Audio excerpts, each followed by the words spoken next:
오늘 12월 1월 9일자 성경의 핵심 교훈부터 공부하겠습니다. 간단히 제가 짚어드릴게요. 수일문답 3문이죠.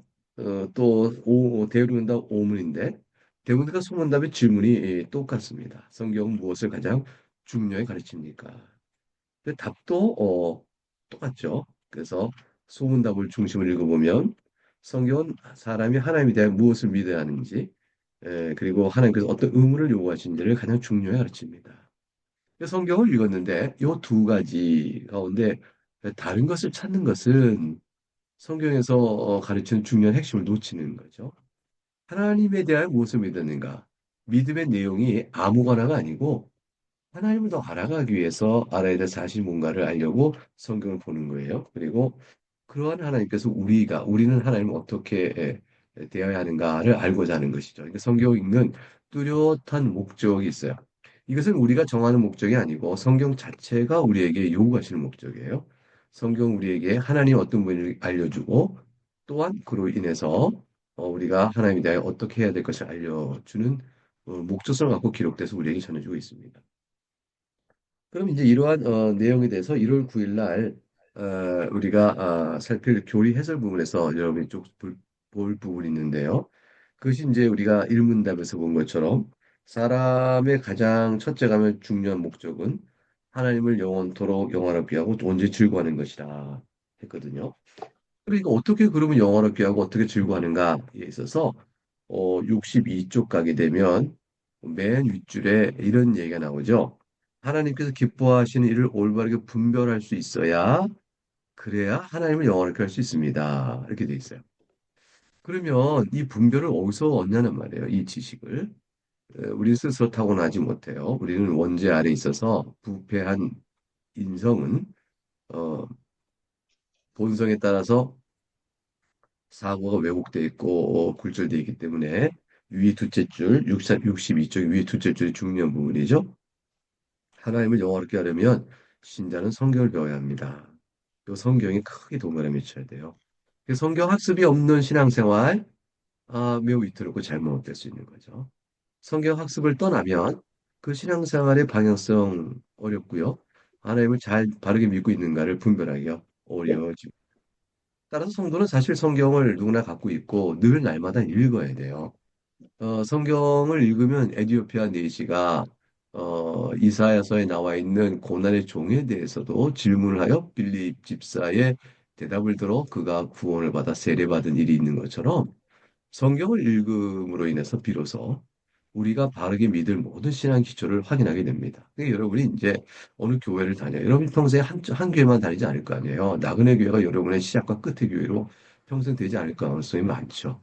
우리 교회에서 유아 세례 받고 임종할 주에 날아갈 때까지 나그네 교회로 교육 나갔다. 그런 분들이 있다면 정말 좋겠어요. 그렇게 될 수도 있겠죠. 그렇지 않을 수도 있거든요. 또 목사가 또 바뀔 수도 있어요.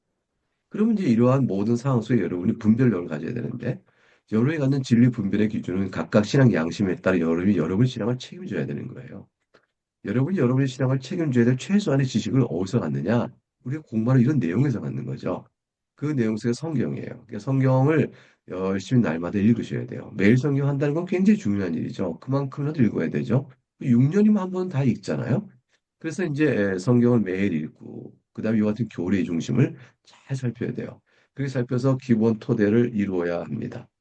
그럼 성경을 통해서 비로소 하나님 어떤 분인지 우리가 알게 되어져요. 한번 생각해 보세요. 이스라엘 백성이 모세가 그 십계명을 받으러 시내산에 이뤘을 때 모세가 없으니까 갑자기 하나님 멀리 된 것 같고 답답하니까 그들이 이제 아론에게 말해서 금송아지를 만들었잖아요. 금송아지 만드는 저들의 동기는 62쪽 중간 달라 두 번째 달라 동기는 인정할 만하죠. 왜 하나님 섬기려고 한 것이니까 다른 신을 따라가려고 한 것이 아니었거든요. 그러나 죄된 것이에요. 왜냐하면 성경에 하나님을 그렇게 하면 안 되도록 돼 있는 것이니까 이런 분별을 어떻게 하냐는 것이죠. 만일 누군가가 이때 금송아지 만들어달라 아론에게 말했을 때 아론이 아니다 만들 수 없다 다른 누구가 무슨 소리냐 우리가 왜 하나님 형상을 만드냐 라고 이렇게 제지했을 때 많은 다수가 일어나서 무슨 소리냐 우리가 여호와를 떠나는 게 아니지 않느냐 우리는 단지 여호와를 잘 섬겨서 형상을 만든 것이다 라고 강변하면 그 소수가 더 이상 어떻게 이기겠어요? 그러나 말씀의 진리가 그것이 아니다라는 것을 알려줌으로 인해서 다수가 아무리 그렇게 생각해도 그것이 아닌 진리, 아닌 것이라는 것을 드러낼 수가 있죠. 그래서 성경을 아는 것은 그렇게 중요한 것이에요. 그래서 타락한 교회 세상 속에서 진리의 빛을 따라가는 최소한의 보루요, 우리의 기준이요, 원리는 성경이다. 그 성경을 바르게 알 수 있는 교리 측면을 우리가 이와 같이 공부하고 있는 것이죠. 넘어가서 이제 그 다음날 10일날에 보면 성경이 들어옵니다. 이제 제목이 어떻게 돼 있어요? 1월 10일 날짜에 계시의 충분성 이렇게 돼 있죠. 아, 그 성경은 충분하다는 것입니다. 무엇에 충분하다는가? 충분하다. 그래서 무엇에 충분할까요? 밥 먹는 일에 충분한가? 무슨 뭐 학비 마련에 충분한가? 뭐 차를 살 때 돈이 필요한 충분한 뭐에 대한 충분한 게 있잖아요. 자, 계시는 충분합니다. 뭐에 대해서 충분할까요? 그 부분을 살펴보는 내용이 됩니다. 신앙고백서 1장 6절의 말씀입니다.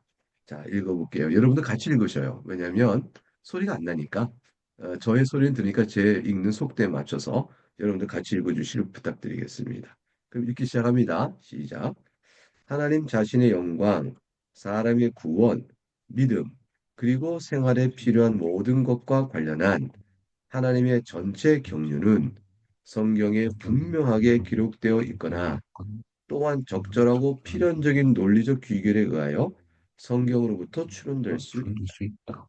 그러나 성령의 새로운 계시에 의해서든지 계시든지 사람의 사람의 전통에 전통에 의해서든지 의해서든지 어떤 어떤 것이라도 것이라도 어느 어느 때이건 때이건 성경에 성경에 추가되어서는 안 추가되지는 된다. 않는 그럼에도 그런 말씀에 계시된 말씀이 일들을 계시의 구원에 오늘은 이르도록 이해하기 위해서는 성령 하나님의 죄송한 내적 거봐. 조명이 필요함을 인정한다. 그리고 하나님 예배하는 것과 교회 그래요? 정치에 관해서는 사람의 활동이나 사회 그치. 공동체들과 공통되는 상황들이 일부 있는데 이 상황들은 윤대범 목사님 과 기독교적 분별에 의해서 정해야 함을 인정한다. 그런데 이것들은 항상 지켜야 하는 말씀의 일반 규범을 따라야 한다. 어떠셔요? 읽어보니까 그 뜻이 자연스럽게 쉽게 다가오나요? 조금 낯설죠? 이건 이제 반복해서 여러분 내년에 1월 10날 다시 이걸 보실 거예요. 2026년에도 1월 10날 이걸 다시 보게 되겠죠. 여러분 이게 반복해 읽으면 이 책을 다 읽고 그 다음에 1년치를 또 읽고 또 읽고 이렇게 반복적이죠. 그러니까 이게 이제 6권 나오니까 이렇게 우리가 올해 따라서 이게 다 읽은데 다 내년 되면 다시 또 읽을 거 아니에요. 그렇기 때문에 여러분 좀 훨씬 이해가 밝아지는데 우선 여기서 중요한 내용 몇 가지를 제가 짚을게요. 여러분이 이제 이거를 이제 교리설 해설 읽어보고 문제 풀다 보면 나오는데요. 첫 번째 하나님에 대하여 말씀해 준다고 그랬죠. 그러니까 하나님의 영광, 사람의 구원, 믿음, 생활에 필요한 모든 것과 관련한 하나님 전체의 경륜. 우리가 어떻게 살아야 되느냐? 구원과 믿음, 영광 이런 거 관한 내용이 성경에 기록되어 있습니다. 그런데 성경에 명시적으로 분명하게 기록된 것만 아는 게 아니고 그다음 보니까 한 가지 더 많이 붙었어요. 적절하고 필연적인 논리적 귀결. 이게 좀 어려운 표현이긴 한데 이게 굉장히 중요한 표현이에요. 그대로 외울 필요가 있어요. 그러니까 성경에 분명하게 돼 있는 것을 토대로 논리적이며 이성적 사고에 의하여 아, 그렇다면 이렇지라고 적절하고도 필연적인 논리적 귀결, 결론을 낼 수 있는 것들이 있어요. 그것도 하나님의 말씀이라는 거예요. 그럼 어떤 게 그런 게 있을 수 있을까요? 예컨대 삼위일체론이에요. 우린 성경에 보게 되면 성부 하나님, 성자 하나님, 성령 하나님을 우리가 성경에서 계시됨을 알 수 있어요. 그리고 성자 하나님이 하나님이시네요. 예수님이 성자 하나님인데 세상에 오신 분이네요. 성령 하나님은 인격적 하나님이시네요. 이렇게 이제 세 위격이 계시다는 걸 성경에서 발견했어요. 근데 성경에 보니까 하나님은 오직 한 분이셔요. 그러니까 그렇다면 하나님 오직 한 분이신데 세 위격이 계시네? 그럼 어떠한 논리적 귀결이 오냐면 세 위격으로 계시나 하나님 한 분이라는 말의 조합이 필요하게 되죠. 그래서 삼위일체라는 새로운 개념이 등장해요. 이 새로운 개념은 성경에 없는 것이 아니라 있는 거죠. 성경에 없는 것이 아니에요. 삼위일체란 말은 성경에 없지만 삼일체라는 신학 용어를 통해서 지시되고 있는 하나님에 대한 이해는 성경에 그대로 있는 거죠. 이렇게 뽑아내는 바른 교리를 우리가 적절하고도 필연적인 논리적 귀결이다. 이렇게 얘기를 해요. 그러니까 이제 이거는 말하자면 우리가 예전에 삼각형 내각의 합이 180도다. 이거를 이제 풀어낼 때 기하 공부했던 거 생각나잖아요. 그러면 우리가 기하 공부를 할 때, 어떻게 했어요?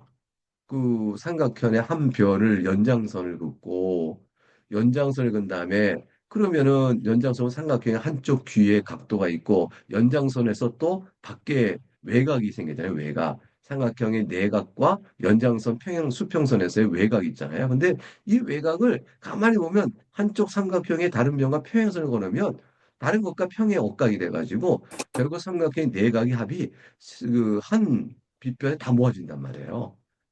그러니까 기하학적으로 이거 삼각형의 내각합은 각도기 없이도 180도라는 게 딱 드러나죠. 왜냐면 수평선 안에 그 한 원 안에 이게 다 들어가고 모아지니까.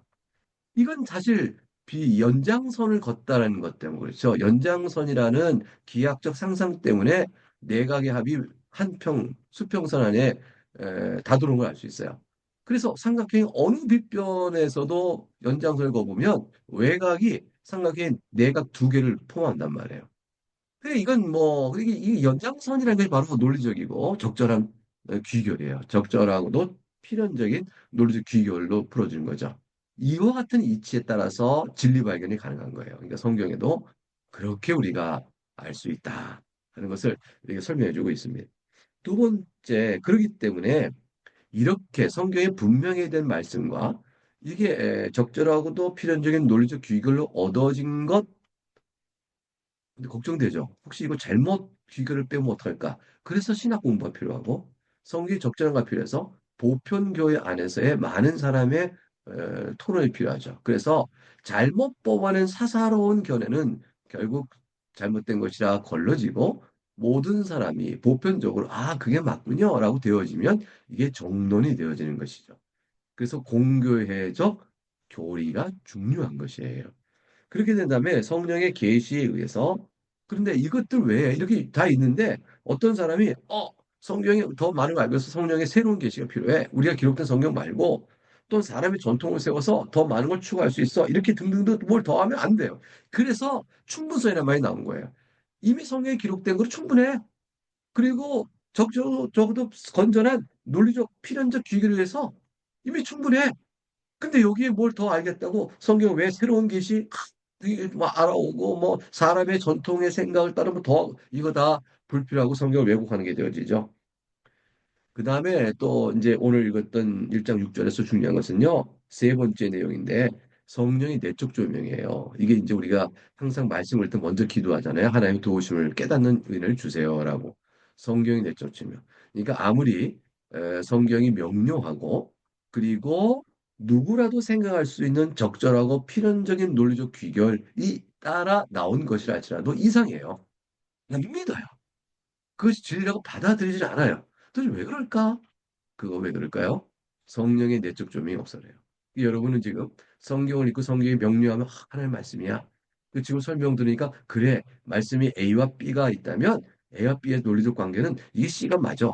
이런 것들을 받아들이면서 소위 교리적인 동의를 하고 믿음을 가져와요. 왜 그러냐면 여러분 마음속에 성령 하나님께서 일깨워 주시는 은혜가 있어서 그래요. 이게 성령이 내적 조명이 없으면 아무리 명료해도 믿지 않습니다. 그리고 이제 나머지 하나가 있는데요. 그게 뭐냐면 이 세상에서 살아가는 동안에 도대체 예배 시간은 우리가 몇 시에 모여야 좋으냐? 또는 뭐 다양하게 대사회적 관계에 비추어 교회는 어떻게 하는 게 좋을까? 교회 정치적 측면은 어떻게 할까?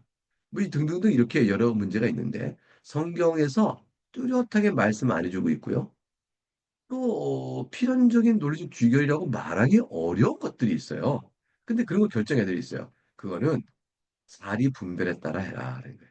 기독교적 사리 분별. 그래서 이제 저희 교회가 예배를 모이는데 제가 주일날 예배 일찍 모이십시다 해서 새벽 5시에 주일날 예배를 모인다. 당회에서 그렇게 결정했어요. 그러면 그거 사리 분별에 어긋나는 거죠. 아니, 주일날 우리 예배는 밤에 한다. 주일 밤 7시에 모입시다. 그리고 하루 종일 주일날 안 모여요. 이거 사리분별이 어긋나는 거죠. 그러니까 이와 같이 주일에 공적으로 모든 교우가 모일 수 있는 시간과 장소는 어떻게 좋은가? 그 사리분별이죠. 그거에 따라 예배 시간과 이런 것들을 결정하는 거죠. 그래서 이런 사리분별에 해야 될 뜻이 있다. 그래서 기독교는 이런 부분에서 상식적이다. 이렇게 할 수 있어요. 그래서 기독교는 하나님의 말씀에 따른 진리의 특별성 그리고 적정하고도 필연적인 논리적 규율에 따른 이해, 그 다음에 추가적인 계시나 또는 뭐 전통 같은 건 필요 없다. 이걸로 충분하다. 뭐에 대해 충분해요? 구원에 얻는 지식을 얻기 위해서 충분해요. 그리고 여기에 벗어나면 이단이 되는 겁니다. 이단. 중심 교리가 아닌 이런 것들이 아닌 부분에 있어서는 사리 분별에 따라 상식이라고 말하는 것이다 하면 됩니다. 라는 것이죠. 네, 그렇게 해서 이제 여러분 이제 교리 해설을 읽어보시고요. 적용 질문도 여러분 한번 연구해 보셔요. 11일 1일차, 자, 토요일 날짜로 넘어갑니다. 올해 캘린더는 토요일이 되나요? 11일 보면 성경 계시에 뭐라고 되어 있죠? 명료성. 어? 성경은 어려워요. 읽으면 잘 모르겠어요. 이렇게도 말하는데 왜 명료하다고 그럴까? 아, 이제 그 뜻을 충분성과 연결해서 보는 건데요. 자, 고백서 1장 7절을 우리 한번 같이 읽어보겠습니다. 여러분 이제 마이크가 꺼졌나 한번 보시고 한번 여러분 제가 읽을 때 같이 읽어보시는 거예요. 시작.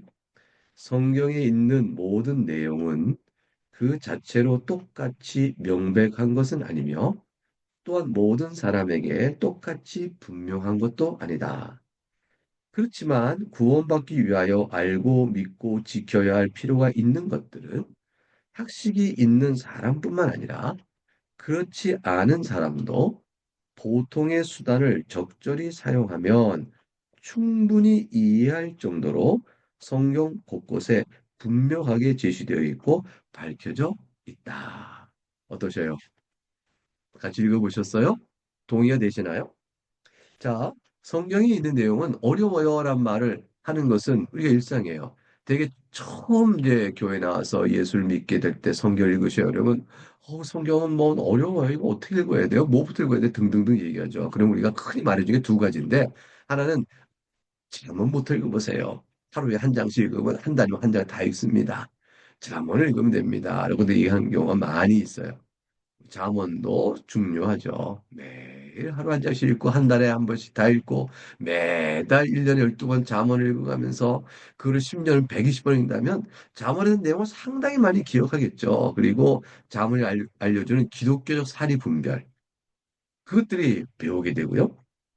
기독교적 상식을 배우게 되죠. 잠언에서 그리고 구원받은 자가 구속의 은혜에 따라 살아가는 하나님을 사랑하고 이웃을 사랑하는 원리에 따라 살아갈 삶의 적용적 측면들이 잠언에서 배울 수가 있게 되어져요. 그러니까 잠언은 실천적 삶의 지혜를 하나님을 사랑하고 이웃 사랑한다고 했을 때 어떻게 적용해낼 수 있는가를 알려준다고 할 수가 있죠. 잠언 읽는 거 좋아요. 근데 잠언도 어떤 건 불분명한 것도 있죠. 근데 요한복음을 읽어보세요. 복음서부터 읽어보세요. 그 예수님의 이야기부터 저 읽어가죠. 그것도 읽어가면 조금씩 이제 익숙해질 테니까요. 그러나 읽다 보면 모르겠어요 하는 부분이 나옵니다. 확실히 성경은 어려운 부분이 있죠. 그래서 똑같이 명백하지가 않습니다. 어떤 거는 뭐 뻔하고요. 어떤 거는 너무 그렇죠. 그렇죠. 그렇지만 중요한 게 이거예요. 구원에 필요한 지식을 얻는 데 있어서는 하는 공부가 필요한 것도 아니다. 이 세상에서 뭐 학식을 많이 가방끈 길고 지식이 많다는 그런 사람들만 성경을 통하여 구원한 지식을 얻는 것이 아니고요. 그렇지 않은 일반적 평균 수준의 요때 평균 수준의 말은 뭐냐면 글자를 알아야겠죠. 문맹이면 안 되잖아요. 기본적 문해력이 있으면 돼요. 국어, 이해죠. 문장을 보고 주어, 동사가 여기 이렇게 있네. 이렇게 문장을 읽으면서 이 정도 문장은 못 읽겠어? 라는 정도의 기본적 문해력만 있다면 그게 보통의 사람들을 의미하는 거예요. 보통의 수단을 통해서 충분히 구원에 관한 지식은 성경을 통해서 이해할 수 있습니다라는 거예요. 모르는 난해한 부분이 있는데요. 난해한 부분이 있죠. 그 난해한 부분은요. 난해한 대로 놔두는 거예요. 그러면 나중에 명백하고 잘 이해된 부분 배워서 그게 살이 되고 힘이 세져서 그거를 이해할 수 있게 되죠. 우리 정형외과 의사님들 대개 또 의사님들 척추가 아파요. 그럼 뭐예요? 척추 옆에 있는 근육을 강화시키세요. 그러잖아요. 어려운 척추의 신경 수술을 바로 들어가지 않고 척추 주변의 근육에 강화시켜서 척추의 약한 부분을 버티게 해주면 사실 그 근육의 힘으로 살아가는 거잖아요. 성경 이해가 다 그래요. 명확하고 명백한 부분을 잘 알고 있으면 나는 구절에서 힘으로 준동하면서 이상한 해석을 끌어내지 않도록 버텨준단 말이죠. 성경은 그런 의미에서 누구라도 구원에 관한 지식을 얻기에는 충분히 명료합니다. 그러면 어저께 봤던, 그러니까 앞서 봤던 성경 계시 충분성은 뭘 의미하냐면 내용의 충분성이에요. 우리가 구원에 받게 필요한 내용들이 충분히 있으니 다른 계시나 전통 같은 걸 더 할 필요 없어요. 성경은 그 자체로 우리가 알아야 될 내용을 전하기에 충분합니다. 그거예요. 그 지금 배우는 성경 계시 명성은 그 충분한 내용을 이해하기에 충분합니다. 그거예요. 그러니까 내용적으로 충분하다가 앞서 본 거. 그다음에 지금 보는 거는 그걸 이해하는데 충분하다. 이해하는데 충분하니까 누구라도 이해할 수 있는데 충분하니까 명료하다. 이렇게 설명하는 것이죠. 네, 그렇게 돼서 여러분 이제 교리 해설을 읽고 이제 좀 성경 꼭 읽으셔요. 네, 그렇게 하겠습니다. 넘어가겠습니다. 1월 12일 주일이네요. 오는 주일에 읽을 내용. 제목을 볼까요? 제목을 읽으면 뭐라고 되어 있습니까? 성경 계시의 영감 그리고 내용의 보존과 번역 이렇게 되어 있습니다. 어떠세요? 뭐 그 말은 다 이해할 수 있겠죠? 성경 계시 연관과 내용 보존, 내용의 보존과 번역. 한번 우리 고백서 1장 8절을 또 한번 저와 같이 읽어보는 겁니다. 자, 시작. 하나님의 옛 백성의 모국어인 히브리어로 기록된 구약 성경과 신약 성경이 기록되던 당시 여러 나라에 가장 일반적으로 알려진 그리스어로 기록된 신약 성경은 하나님에 의해 직접 영감된 것이며 하나님의 유례없는 보호와 섭리에 의해 모든 시대에 걸쳐 순수하게 보존되었으므로 본래 내용 그대로다. 그러므로 신앙과 관련한 모든 논쟁이 있어서 교회는 궁극적으로 원어 성경에 호소해야 한다.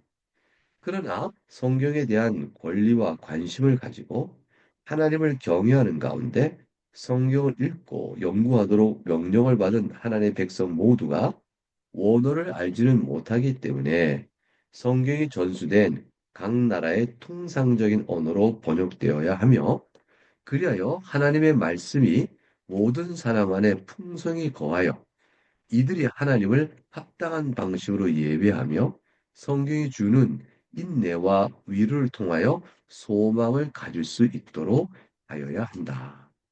어떠셔요? 읽으니까 마음의 기쁨이 있으시죠? 하나님께서 우리에게 성경을 이렇게 주셨는데 성경이 우리에게 읽혀질 수 있도록 성경이 가까이 오지 않으면 무슨 소용이 있겠어요? 그래서 원래는 구약 성경은 이스라엘 백성이 썼던 모국어인 히브리어, 현대 히브리어하고 조금 다르지만 같은 우리나라 말도 고대 한국어, 현대 한국어 있듯이 그 차이지만 다 연결되지 않겠어요? 신약 성경은 그리스어로 기록이 되어졌어요. 그래서 구약 시대는 이스라엘 백성의 경전이니까 그들이 잘 읽기 쉬운 누구나 읽을 수 있는 언어인 히브리어로 그리고 이제 신약 성경은 로마 제국하에 공용어였던 그리스어죠. 로마 제국은요, 라틴어 이스라엘 백성 이태리 그 로마 사람들은 라틴어 썼지만 로마가 지배하는 전체 지역 내의 공용어는 그리스어였어요. 이렇게 헬라어로 하고 또 로마에서는 또 라틴어 쓰고 이렇게 되는 거죠. 그러니까 이 그리스어로 기록하게 하셔서 왜 하나님이 그러냐면 그 당시 사람이 누구라도 읽을 수 있도록 한 거예요. 직접 영감하셨어요. 사람이 쓰는데 사도도 쓰였잖아요. 베드로전서 베드로가 썼죠. 로마서 나 바울은 로마에 있는 성도에게 편지하노니 로마 바울이 썼죠. 이렇게 등등등. 이게 저자가 있어요. 마태복음 마태가 썼기 때문에 그래요. 그래서 마태에 따른 복음 이렇게 얘기하죠. 이 사람의 저자를 하나님이 사용하여 쓰시도록 하신 거예요. 그러니까 모세가 시내산에서 십계명을 돌판에 받았을 때는 모세가 돌을 돌을 이렇게 쪼아내 가지고 징으로 그 다음에 다시 징으로 돌판에다가 하나님 불러주는데 받아 써서 그렇게 징으로 받아 쓰지 않았죠. 하나님께 직접적으로 이렇게 불러 돌판에 새겨 주셨죠. 이게 그렇게 되는데 그러나 모세 오경 자체는 모세를 통하여 기록하게 하신 거예요. 그리고 여호수아서, 사무엘서 쭉 오는 동안에 어떤 분은 저자가 누군가 뚜렷하지 않지만 다 사람을 통해서 기록하게 하신 거죠. 이사야서는 이사야가 기록한 거죠. 그러면 신약에 와서도 마찬가지로 다 저자들이 있어요. 사람 저자를 통하여 하나님 말씀을 기록하게 하셨어요. 그러게 이게 신비죠. 사람은 글을 쓰다 보면 오타도 나고요. 내용도 틀리게 쓸 수 있고요. 생각하다 이거 고쳐야 되겠어. 이럴 수 있는데 영감된 성경이 많이 그렇기 때문에 우리가 성경을 어떻게 믿어요? 하나님께서는 사람의 저자를 통하여 쓰여진 글이 하나님이 말씀하시고자 했던 그 내용이 정확하게 전달되도록 하셨어요. 그렇게 정확히 전달되려고 하니까 결국 뭐죠? 단어 하나하나가 선택적으로 하나님이 원하시는 단어를 베드로 머리에 있는 단어 중에서 뽑아내시는 거예요. 그리고 베드로의 언어 습관 가운데 엉뚱한 말이 되지 않도록 하나님께서 언어적인 구조와 구문론이죠. 구문을 잘 정하도록 이끌어 주신 거죠. 이 베드로는 자기가 쓰고 있는데 자기의 최선을 내 쓰고 있는 거죠. 쓰고 있는데 이게 이 쓰는 것 하나하나에 하나님이 다 영감하셨다. 하나님께서는 사람을 통하여 유기적으로 그 사람의 능력과 이해와 그 모든 환경을 사용하셔서 하나님이 영감하신 거예요. 이건 굉장히 중요한 고백이에요. 그래서 성경은 항상 기록된 성경의 내용이 본래 하나님의 말씀이라고 믿고 보게 되어 있는 거예요. 그래 하나님 보내신 말씀이 그대로 보존되어 왔기 때문이죠. 근데 원전이 없잖아요. 원전이 없는데 어떻게 보존됐단 말일까요? 수많은 사본을 통해서 원전의 내용이 보존되어 온 겁니다. 그러니까 원전의 내용은요, 사본들의 내용 속에 다 담겨져 있어요. 그러니까 우리가 사본이 너무 많으니까 원본의 내용을 가늠하여 정리해내는데 아무런 어려움이 없는 거예요.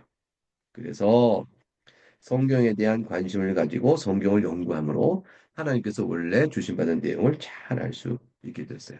자, 그런데 여러분 이제 나그네 위해서 이제 구약 성경 읽기 위해서 히브리어 공부합니다. 시작 속에서 이제 좀 그리스어 공부합니다고 하면 나그네께 너무 다루기 어려워. 히브리어와 그리스어 배우고 이렇게 여러분 피곤하실 거 아니에요. 물론 배우고 싶은 마음이 있다면 물론 우리가 같이 해볼 수 있는 공부도 좋겠지만 그래서 몇 분 될까요? 자, 그런데 번역 성경을 하도록 하나님이 이끌어내셔요. 그래서 오늘 이 신약 고백서는요, 번역해라 하는 거예요. 왜냐면 읽어야 되니까. 통상적인 언어로 각 나라도 번역해서 그걸 읽어서 신앙을 소유한다. 그러면 질문. 아니, 그러면 원본이 있고 그 원본을 옮겨오는 사본들은 그런 구약 성경의 사본은 히브리어로, 신약 성경의 사본은 그리스어로 돼 있겠죠. 원본을 이렇게 카피한 거예요. 사본이니까. 근데 이 사본을 가지고 원본의 내용이 이걸 것이라고 이제 우리가 성경을 원본에 최대한 가깝게 만들어놨어요. 그 편집한 것이 있어요. 그게 이제 지금 우리가 갖고 있는 성경들인데 그 성경을 각 나라 말로 번역하는 거죠. 그러니까 독일어 성경, 영어 성경, 불어 성경, 일어 성경, 중국어 성경, 한국 성경이 있는 거죠. 이게 다 번역 성경이죠. 그 번역 성경이 과연 내용이 손실 없이 잘 번역됐을까요? 내용이 왜곡이 없이 잘 됐을까요? 이런 질문을 갖는 건 정당해요. 그래서 목사님들은 설교할 때 항상 봐요. 이 우리나라 개역 성경 또는 개역 개정 성경 또는 새 번역 성경 등등의 성경이 번역이 제대로 됐나? 이 번역은 요건 이렇게 했는데 사실 요 번역이 더 좋은데 이거 왜 이렇게 했을까? 등등을 판단하게 되죠. 그러나 그런 세밀하거나 사소한 부분에 있어서 사소하단 말보다는 일부 부분에 있어서 그런 식의 원본을 알 때 사본 그 번역본에 대한 판단이 다른 것이 혹 있을 수 있겠지만 그러나 우리나라 이 번역도요 함부로 하지 않고 사역이 아니라 공인력, 공적 영역을 쓰기 위해서 대한성서공회라든가 이렇게 성경 번역위원회를 범교회적으로 만들어서 번역해내니까 다 공적인 번역이에요. 공적 번역마다 조금씩 차이가 나는 것은 번역의 원칙과 내용을 따라서 그렇죠. 어떤 거는 원문에 그대로 가급적이면 단어를 우리말로 바꿔서 쓴 것만 번역되고 나머지는 그냥 그대로 쓴 것처럼 되어 있기 때문에 어떤 건 언어가 좀 어렵고 어떤 거는 좀 이해를 도우려고 약간 풀어서 번역한 것이 있고 그럴 수 있어요. 여러분이 갖고 있는 뭐 보는 현대인의 성경 뭐 이런 것들은 다 풀어낸 거죠. 풀어낸 것들은 장점은 가독성이 좋다. 하지만 단점은 뭐냐면 그 내용의 단어를 번역자가 풀어내기 때문에 번역자의 해석에 매인다라는 게 단점이죠. 번역자의 해석에 임의로 매여가다 보면 그래서 제가 설교할 때 절대로 그런 성경은 안 써요. 우리 개혁 개정이나 개혁 개혁을 그대로 쓰려고 하는 것은 뭐냐면 임의로 번역자가 풀어낸 식의 번역을 따라가지 않고 원문에 가급적이면 일치하도록 이렇게 번역된 것이 개혁 개정 또는 개혁이기 때문에 그래요. 그래서 개혁 개정을 써도 무난하니까 우리가 통일되게 글 쓰고 있는 거죠.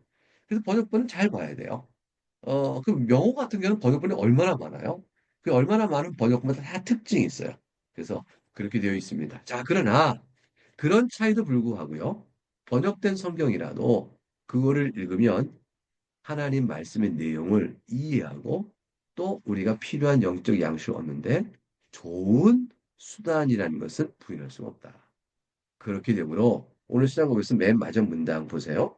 6, 7쪽 위에 보게 되면 그래서 이 번역된 성경을 가지고 하나님을 합당한 방식으로 예배할 수 있으며 이게 중요하죠. 우리가 번역된 성경을 갖고 있지만 하나님을 충분히 잘 예배할 수가 있어요. 그리고 두 번째, 성경이 주고 있는 위로의 메시지를 우리가 받을 수가 있어요. 인내와 위로를 통한 소망을 우리가 가질 수 있단 말이에요. 그러니까 이 성경이 주고 있는 위로의 메시지가 번역 성경을 통해서 왔는데 이게 혹시 충분할까요? 그럼요. 충분합니다. 그래서 여러분, 제가 여러분이 말합니다. 성경을 읽으세요라는 것은 뭘 읽으라는 거죠? 여러분이 갖고 있는 번역 성경, 개역 개정을 읽으세요라는 거예요. 근데 조금 낯설어요. 그러면 여기 조금씩 새 번역 성경이 비교적 또 쉬워요. 그래서 그거 가지고 읽어보세요. 라고 하는 거죠. 그것도 조금 더 어려워요. 그러면 조금 더 여러분이 읽을 만한 풀어낸 성경을 가지고도 읽어보세요. 그러면 부분적으로 교리적 기초를 따져볼 때는 좀 불안한 부분이 있을 수 있지만 그냥 뭐 전체적인 내용에서 구원의 메시지를 아는 데는 충분한 내용을 전해줍니다. 그렇다면 뭐가 돼요? 그거를 읽으면서 나머지 다시 또 익숙해지면 조금 더 번역이 성경 원문에 충실하게 되어 있는 것 해석보다는 독자 이해를 위한 현대인적 풀어온 것보다는 그런 성경을 읽어가는데 또 이제 살이 붙고 건강할 수 있겠죠. 그럼 그때 그거 읽으면 되겠죠. 그래서 이건 굉장히 중요합니다. 성경을 읽어야 합니다. 하는 내용이에요. 그럼 넘어가서 이제 13일차를 보도록 하겠습니다. 자, 성경 계시 해석의 규칙 됐어요. 이거 굉장히 중요하겠죠? 성경을 그러면 이렇게 읽고 하는데 어떻게 해석해야 될까요? 해석의 원칙이 있어요. 그거를 이제 말씀드리겠습니다. 고백서 1장 9절을 우리가 같이 읽어 보죠. 저랑 같이 읽어봅니다. 시작. 성경 해석의 무한 규칙은 성경 자체이다. 그러므로 어떤 성경이든지 참되며 완전한 의미에 대해 의문이 있을 때는 그 의미는 여러 가지가 아니라 단지 하나뿐인데 더 분명하게 말씀하고 있는 다른 곳들을 연구하여 할 수 있다. 어떠십니까? 좀 읽기 전에 말씀드릴게요. 읽는 도중에 괄호가 되어 있는 것 있죠? 괄호가 있는 것은 신앙고백서에 원래 없는데 추가했기 때문에 괄호한 것인가? 그게 아니고요. 신앙고백서 원문 자체도 이 괄호를 해놨어요. 왜냐하면 이해를 좀 너무 복잡한 문장이 되어지니까 이렇게 괄호를 쳐놓으면 사람들 문장을 읽고 이해할 때 혼돈이 덜할 수 있잖아요. 그래서 의미 전달의 명료성을 위해서 괄호를 친 것이지 번역하면서 임의로 집어넣기 때문에 가로쳐놓은 거 아닙니다. 원래 원문이 그렇다는 걸 이해하시고요. 자, 성경 해석 어떻게 해야 될까? 첫 번째 원칙. 성경 해석은 성경 자체가 원칙입니다. 성경은 성경 스스로 해석한다. 이런 말이 있어요. 이게 성경이 성경 스스로 해석한다는 말이 결국 이렇게 되면 이렇게 되죠. 구약 안에서도 구약 안에서도 시편도 모세율법도 선지서도 서로 간의 내용을 알아서 통하여 해석되어지고 신약에 와서도 복음서와 서신서와 또 역사서인 사도행전 등등이 서로 통하여 해석되어지고 더 나아가 신약과 구약이 서로 통하여 해석되어져요. 성경은 다 이렇게 서로 연결되어져 해석되게 있으니 성경 스스로 그 자체로 풀어가는 겁니다. 그래서 어떤 성경 구절에 좀 의문이 생기면 다른 거 아니에요? 더 명료하고 쉽게 돼 있는 성경 본문을 가지고 그렇다면 이 본문이 이렇게 안 되니까 이것은 이렇게 풀어줘야 되겠네 라고 풀어가는 거죠. 그래서 성경을 해석할 때 아주 중요한 신학적인 표현이 있어요. 그건 뭐냐면 성경 유비 그래요. 성경 유비. 성경은 성경대로 비교하여 해석해 하는 것입니다. 그게 성경 유비예요. 그다음 내용적으로 들어가게 되면 신앙 유비 이런 말이 있어요. 신앙 유비는 성경이 가르치는 복음의 신앙적 내용은 딴 데에서도 마찬가지입니다. 그거예요. 그러니까 A라는 곳에서 A라는 곳에서 그 뭡니까? 그 성경의 해석의 내용이 B라는 성경에 가서는 반대 내용을 전달한다? 그렇게는 안 된 거예요. 그렇게 만일 이렇게 되고 있다면 그거는 그분이 성경을 잘못 해석하고 있는 것이다. 이렇게 볼 수가 있습니다. 네, 그렇게 될 수 있겠죠? 그래서 성경은 성경 스스로 해석한다. 이게 중요해요. 그래서 우리는 어떤 부분에 대한 난해 구절이나 어떤 부분 성경을 해석하면 여러분 질문할 수 있어요. 다른 곳은 이렇게 말씀하고 있는데 여기는 왜 그렇게 했을까요? 성경 서로 앞뒤가 안 맞는 것 같은데요. 이렇게 물어볼 수 있죠. 예컨대 야고보서에 가면 사람이 의롭다를 받는 것은 믿음뿐만 아니라 행함으로다 이런 말이 나와요. 로마서에 보면 사람이 의롭다 되는 것은 율법의 행위 아니라 믿음이다 이렇게 되어 있거든요. 이거 서로 모순된 거 아닌가요? 라는 질문을 여러분이 발견하고 하게 되는 거죠. 그러면 결국 어떻게 될까요? 성경 전체 속에는 예수님 말씀도 그렇고 우리가 행함으로는 다 의에 이를 자가 없고 오직 하나님의 은혜로 인해서 구원을 받을 것이니 예수 그리스도를 믿음으로 구원받는 길 외에는 구원의 길이 없습니다. 이게 성경에 명료하고 성경 곳곳에 다 있는 확실한 지식이므로 야고보서의 말씀은 다시 한번 봐야겠네요. 보니까 사람이 의롭다를 받는 것은 믿음만이 아니라 행함이라는 말은 믿는다고 말하면서 행함의 열매가 없는 형식적이며 껍데기 신앙은 의롭다를 받는 게 아니요. 따라서 참되게 의롭다를 받는 믿음은 행함이란 열매를 낳게 되는 거군요. 그래서 행함은 믿음의 증거요 열매인 것이고 의롭다는 믿음으로 받는 것이다. 그래서 믿음과 행함의 필연적 연결성을 드러내 야고보 사도가 헛된 믿음을 주장하는 자들의 어리석음을 교훈하고 있는 겁니다. 라고 풀어지는 거죠. 그러면 성경 전체가 어떻게 돼요? 조화를 이루잖아요. 그렇게 풀어가도록 되어진 거예요. 그런 성경 해석이 그러면 정당할까요? 제가 지금 말씀드린 야고보서에 대한 성경 해석 정당한가요? 정당한 것이죠. 왜냐하면 성경을 가지고 성경 스스로 연결하여 풀었기 때문인 거죠. 그 성경에서는 그렇게 풀어야 합니다. 이단은 어떻게 될까요? 성경을 임의로 해석하는 거죠. 그래서 신천지가 왜 잘못일까요? 신천지는요, 성경을 잘못 해석했어요. 그러니까 이 신약과 구약의 관계를 임의로 풀어나고 있는 거죠. 그러니까 우리가 다 그걸 비판하고 있는 거죠. 성경을 풀면 안 된다. 이단들은 다 그렇게 되는 것이에요. 그래서 됐습니다. 그 나머지 다시 또 넘어갑니다. 이제 14일차를 보겠습니다. 이틀치가 남았어요. 조금만 더 힘을 내볼까요? 이제 40분 정도 우리가 공부했습니다. 자, 제목을 읽어볼까요? 같이 읽어봅니다. 시작. 성경교리 결정의 최종적 권위. 자, 무슨 말씀입니까? 이제 신앙고백서 1장 10절을 같이 읽어보도록 하겠습니다. 소리내 같이 읽습니다. 시작. 신앙과 관련한 모든 논쟁은 최고의 재판관에 의하여 결정되어야 하며 또 교회 회의들의 모든 결정, 고대 저자들의 견해, 사람들의 가르침, 사사로운 사상은 최고의 재판관에 의해 검토되어야 한다.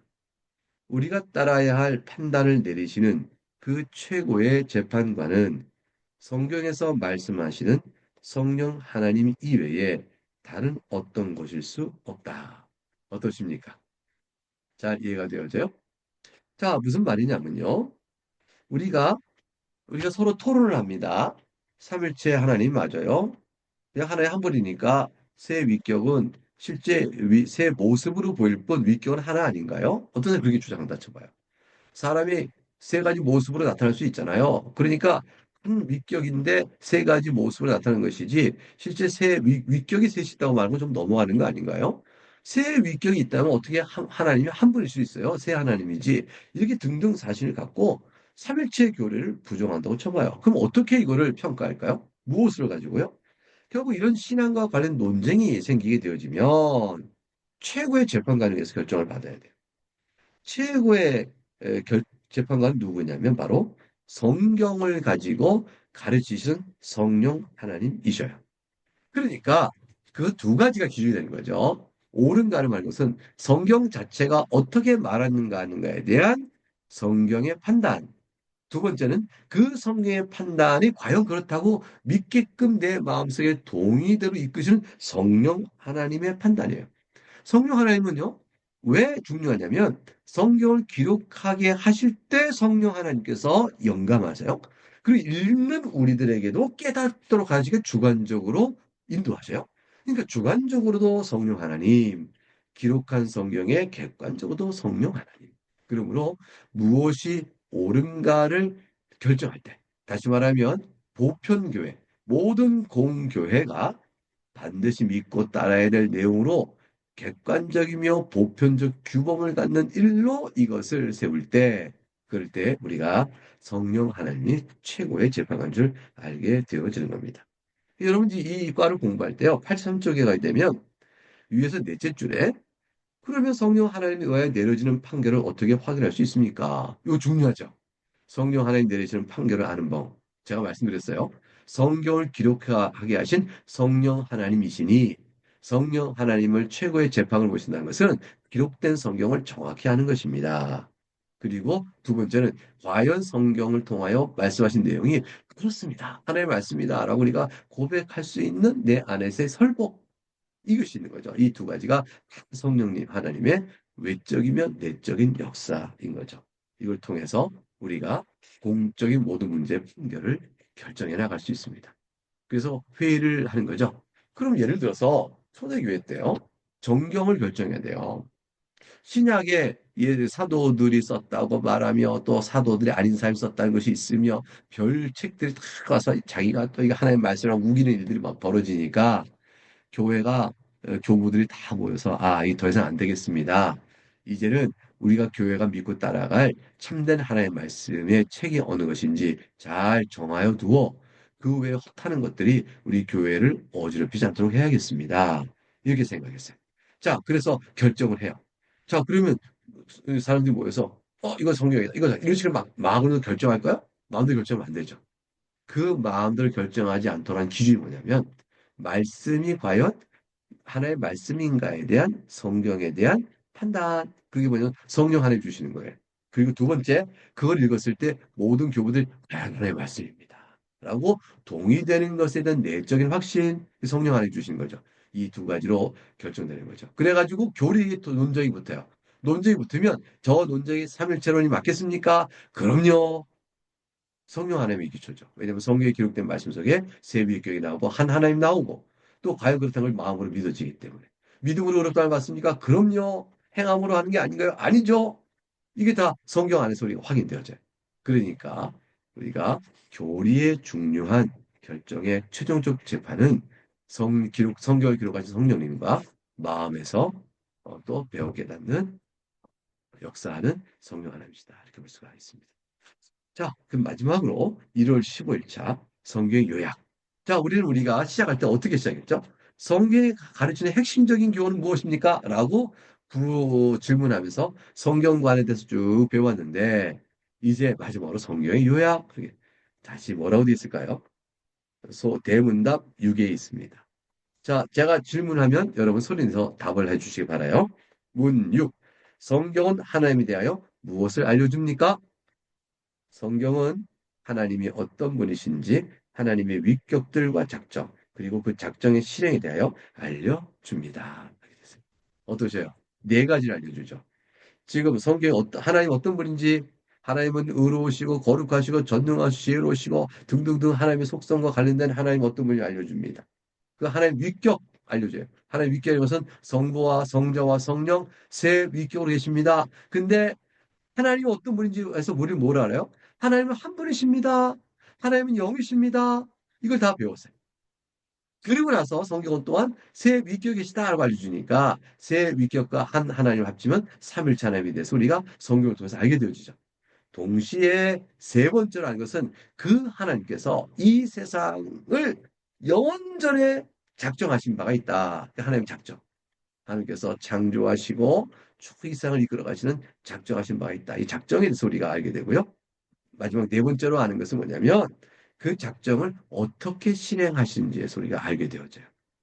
자, 그래서 우리는 이제 예수 그리스도께서 이 땅에 오시기 전까지 하나님께서 작정하신 뜻에 따라서 쭉 인간의 타락과 심판과 이스라엘의 아브라함을 불러서 이스라엘을 만드시고 또 야곱을 통해 12지파를 만드시고 이끌어온 역사 속에서 메시아 오심에 대한 계시를 그때그때 보여주시고 그러나 타락한 저들에게 대해서 하나님께서 공의로 다스리시되 남은 자를 구원하시고 이미 선포된 그리스도의 예언적인 예표적인 복음을 가지고 구약적인 복음이 있잖아요.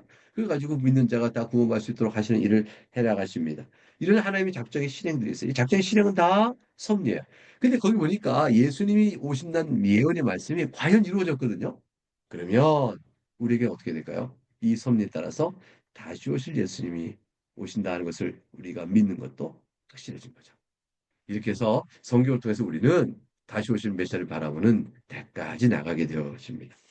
성경에 나와 있는 하나님 어떤 분이신지, 하나님의 위격, 하나님의 작정, 그 작정의 실행, 이 섭리가 되죠. 이거에 관한 내용에 관한 내용을 성경은 잘 우리에게 보여줍니다. 그래서 성경 읽을 때 우리 요 네 가지 사실을 계속해서 발견해 나가겠죠. 그것이 우리 각각의 신앙의 적용점으로 우리가 교훈들을 받게 될 것입니다. 네, 그렇게 해서 여러분은 교리 해설을 또 잘 읽으시고, 뭐 성경 말씀 요절 읽으시고요. 교리 해설 읽으시고요. 그다음에 적용 질문에 대해서 답을 써보십니다. 만약 시간이 없고 힘들면 적용 질문을 체크만 해놓으세요. 줄만 쳐놓고 언제 해야겠다 하시고 내년에 다시 만날 때 다시 또 놓으시면 돼요. 점점점 채워져 가실 거예요. 어떤 분은 혹시 이럴까요? 아, 나는 올해는 문제는 안 읽어. 질문 안 읽고 내용만 읽을 거야. 내년에 질문 하나만 해야지. 그리고 또, 그 다음에 또 2번을 해야지.